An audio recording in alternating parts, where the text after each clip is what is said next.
Bismillahirrahmanirrahim. Assalamualaikum warahmatullahi wabarakatuh. Terima kasih Datuk Yang di-Pertua kerana memberikan guidance dengan izin untuk menjawab secara short and sweet. Dan terima kasih kepada Yang Berhormat Senator kerana memberikan saya bagi pihak bahagian undang-undang untuk menjawab soalan pada pagi ini.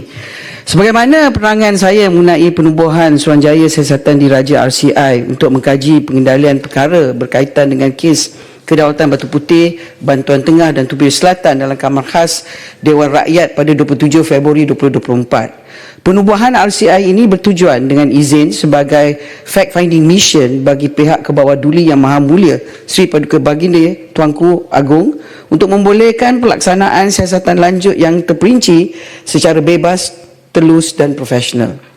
Terdapat pelbagai kelebihan RCI yang dibentuk ini, termasuklah dapat menghadapi cabaran-cabaran yang dihadapi oleh pasukan petugas khas semakan undang-undang kes Kedaulatan Batu Putih, Bantuan Tengah dan Tubir Selatan yang ditubuhkan oleh kerajaan sebelum ini. Hal ini kerana RCI mempunyai beberapa kuasa penting bagi memastikan siasatan dapat dilaksanakan secara menyeluruh dan efektif. Selanjutnya, terma rujukan RCI jelas membenarkannya kelebihan dan kuasa untuk melaksanakan siasatan secara lancar bagi memastikan kebenaran dalam isu ini dapat dicari.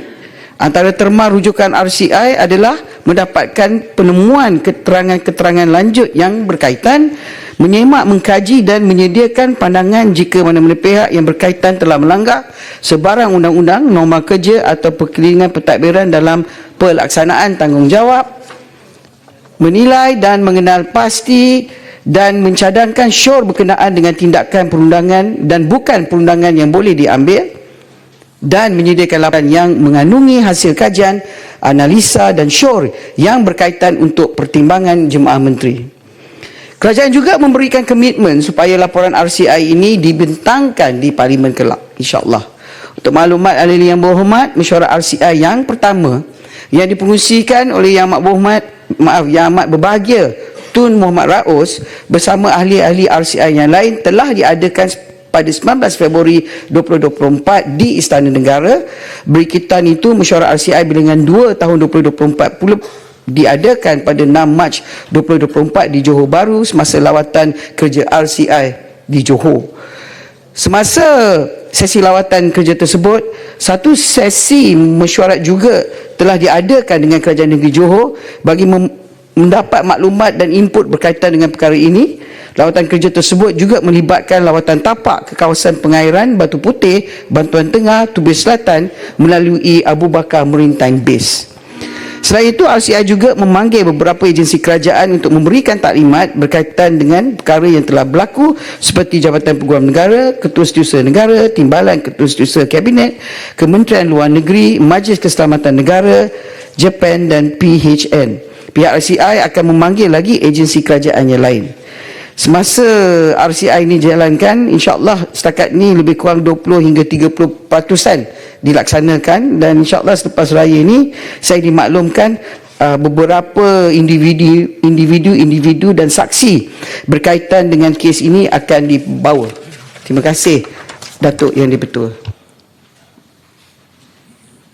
Tambahan Datuk Ketua. Datuk Menteri, dalam fikiran saya kesalahan ini adalah amat berat. Bolehkah Menteri memberitahu kepada Dewan ini apa implikasi kepada negara dan apa hukumannya kepada pesalah? Terima kasih. Datuk Yang di-Pertua, kalau kita rujuk kepada jawapan saya, sebenarnya RCI ini adalah dengan izin fact finding mission. Sebab apa yang berlaku sebelum ini, kewujudan yang disebut sebagai Special Task Force, terdapat beberapa cabaran seperti bila dipanggil tak datang, dokumen tak lengkap dan pelbagai cabaran. Sebab kuasa daripada cabaran-cabaran yang dihadapi oleh PPK, iaitu task force yang diwujudkan, ialah kesukaran, kelewatan mendapat dokumen, kekurangan memberi input dan pandangan, beberapa saksi yang enggan hadir, Sebab task force ni dia tidak ada gigitan, dan RCI ni adalah di bawah undang-undang bertulis, iaitu satu akta khas.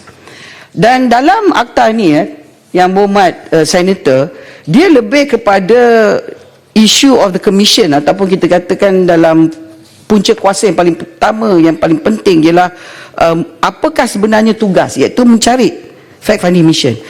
Seperti jawapan saya, akan dibentangkan di kabinet dan kemudian seterusnya dicarikan apakah sebenarnya langkah seterus.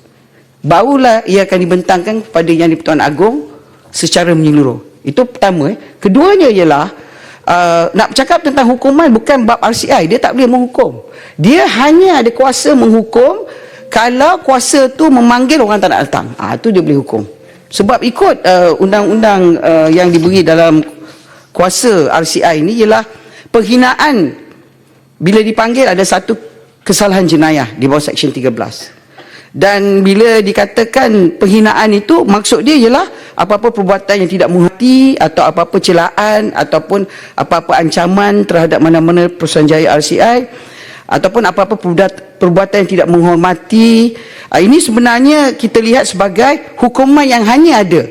Bila dipanggil tak datang, boleh dikenakan hukuman dan tindakan. Tetapi hasil penemuan ni dibentangkan pada kabinet. Dan kabinetlah yang akan menentukan hasil hukuman jika perlu, dan kemudian dibentangkan kepada Yang di-Pertuan Agong. Komitmen daripada Kerajaan Madani, selepas proses ni kita nak bentang pada Parlimen, supaya Dewan Rakyat dan Dewan Negara dapat melihat sebenarnya apa yang telah berlaku dan kenapakah perkara ini boleh berlaku, dan apakah sepatutnya dijalankan supaya jangan lagi perkara ini berulang. Itu saja, Datuk Yang di-Pertua. Terima kasih. Soalan tambahan? Buat singkat Okey. Terima kasih Datuk Yang di-Pertua. Terima kasih Menteri penerangan yang diberikan. Soalan saya ialah, selain daripada pembentukan Suruhanjaya Siasatan Diraja Batu Putih, apakah usaha kerajaan terkini memastikan insiden kehilangan kedaulatan sebegini tidak berulang sekali lagi? Terima kasih. Terima kasih Yang Berhormat Senator.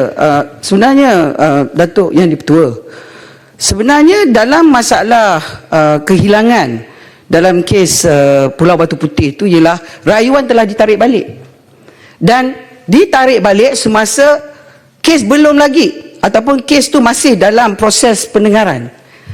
Itu sebab bagi secara amalan kerajaan ataupun amalan kita sebagai manusia biasa, kalau rayuan dilaksana, kita mesti nak selesaikan, kecuali kalau ada penyelesaian, kan. That should be dengan izin Datuk Yang Pertua sebagai seorang peguam itu terkenal, settlement selalu dicapai kalau adanya penyelesaian. Dan mungkin orang akan tarik withdraw adanya penyelesaian kononnya. Tapi dalam kes ni, yang menjadi sangat-sangat aneh ialah yang kita hilang ialah satu boundary Batu Putih yang belong kepada kita. Dan bila bercakap tentang isu teritori, sebenarnya peranan bukan hanya kepada kerajaan. Kita tak boleh lupa kepada kuasa kerajaan negeri, terutama sekali Duli Yang Maha Mulia Sultan. Mana-mana negeri sekalipun, isu boundary ialah isu kepada Duli Yang Maha Mulia Tuanku. Di bawah kita ada perlembagaan kita ada concurrent list, federal list dan state list. Jadi maksudnya ialah kemungkinan siapa yang bersalah, macam mana perkara ini berlaku. Jadi sebelum kita menuduh, kita perlu mendapat semua maklumat, dan mereka yang dipanggil wajib hadir memberikan yang terbaik maklumat supaya kita dapat tengok apa sebenarnya telah berlaku, bagaimana kemungkinan kita boleh cuba mengharap supaya perkara ini tidak diulang lagi. Itu sebabnya saya sebut dalam jawapan saya yang paling utama penekanan daripada akta RCI ini ialah fact finding mission. Itu sebenarnya kita tak nak tuduh lagi, kita kena bagi orang peluang membela diri, memberikan sebenarnya maklumat. Sebab dalam RCI ini, Datuk Yang Pertua, tak boleh tipu, tak boleh lari, tak boleh kata tiba-tiba ingat lepas tu lupa, lepas tu lupa, lepas tu ingat. Tak boleh lah. Ini sebenarnya. Terima kasih Datuk Yang Pertua.